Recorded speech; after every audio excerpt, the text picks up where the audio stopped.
Treaty of Tordesillas, 1494, dividing the world.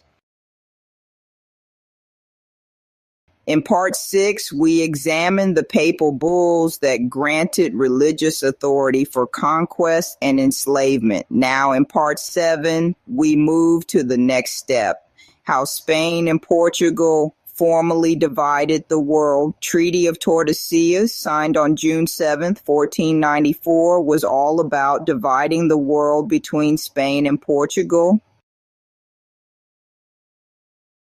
The papal line in Intercaterra sparked immediate rivalry with Portugal, which had prior African and Asian claims. Portugal had already spent decades establishing trade posts along the West African coast. They had ships, routes, captives, and commercial networks in motion.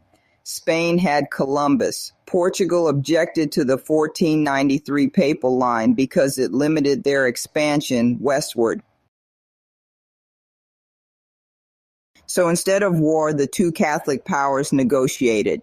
To resolve disputes, Spain and Portugal negotiated the Treaty of Tordesillas, signed in the Spanish town of the same name. It moved the demarcation line 370 leagues, approximately 1,185 miles or 1,900 kilometers west of the Cape Verde Islands. This adjustment mattered.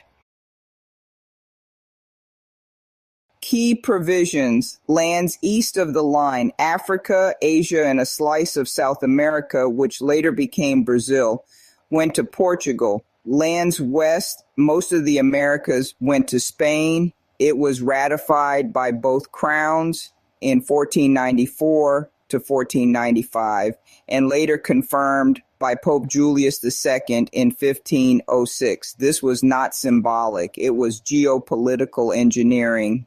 Two monarchies dividing continents that neither had physically mapped.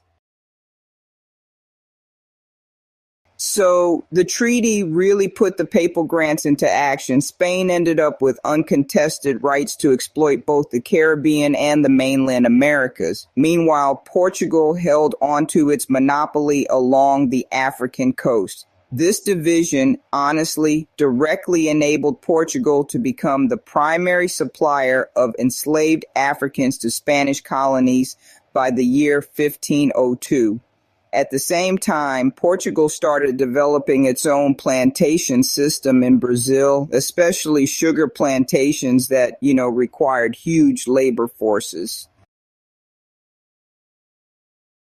Now let's take a closer look at how this structure worked. Spain controlled the demand side, with all those vast new lands, mines, and plantations. Portugal, on the other hand, controlled the supply side, with African coastal capture networks and maritime routes. That, in essence, is a supply chain.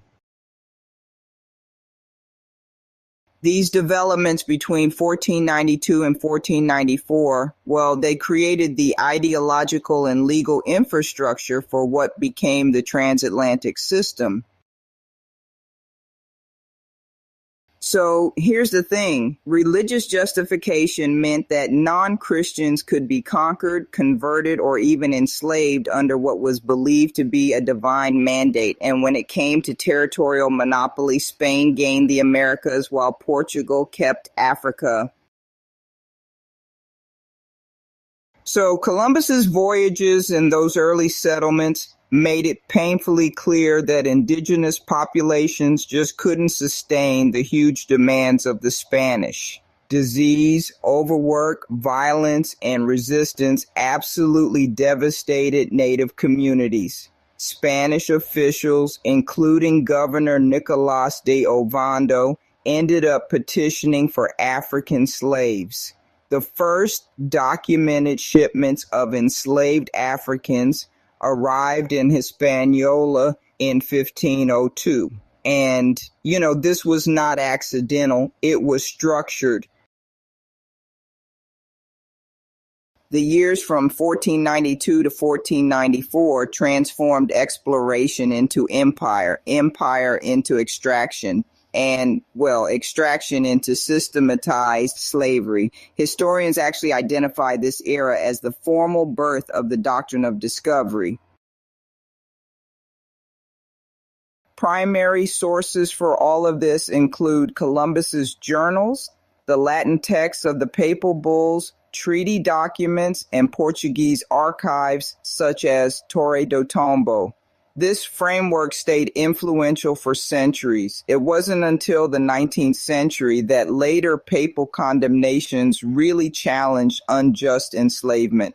But by then, the system had already shaped the Atlantic world. This is part 7 of 50 of the Negro History Timeline. And honestly, we are only at the beginning. Watch the full video on YouTube. Citations and sources will be posted on the Black Tube. Make sure to follow at Who Did You Boycott Today. And you can visit the Negro Ancestors History website for even more documented Negro history content, resources, and cash giveaways. If you found this documentary helpful, please consider subscribing. Likes, shares, and comments help independent creators reach YouTube monetization and keep producing educational content like this. Thank you for watching.